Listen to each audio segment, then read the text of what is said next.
ஆண்டவரை துதிக்கிற காரியம் இருக்கு இல்லைங்களா, அதுக்கு எவ்வளவு வேல்யூ இருக்கு தெரியுங்களா? துதிக்கிறதுனால நமக்கு விடுதலை உண்டு, வெற்றி உண்டு, சமாதானம் உண்டு, சந்தோஷம் உண்டு, எல்லாமே உண்டு. ஆமென். ஏன்னா அன்னைக்கு சிறைச்சாலையில பவுலும் சீலாவும் துதிச்சாங்கங்கிற காரியம் நம்ம எல்லாருக்குமே தெரியும். அவங்க 2 பேரு அந்த நடுராத்திரியில சிறைச்சாலையில துதிச்சாங்க. அந்த சிறைச்சாலை காவலர்கள்லாம் என்னங்க பண்ணிட்டு இருந்தாங்க? கேட்டுக்கிட்டு இருந்தாங்க. அந்த இடமே அதிர்ந்து அவங்க சிறைச்சாலை கட்டுகள் எல்லாம் அவிழ்க்கப்பட்டது.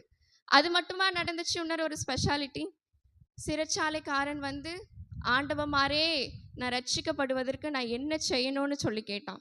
அதுதான் துதி. That is the power of praise. ஆமென்.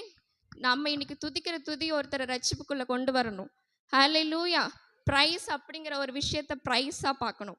அது விலை உள்ளது, விலை மதிப்பற்றது. கர்த்தர் நம்ம நாவல துதிய வைத்திருக்கிறார். ஹல்லேலூயா. அதனால சத்தமா துதித்து கொண்டே நம்ம இன்னொரு பாடலை பாடலாம்.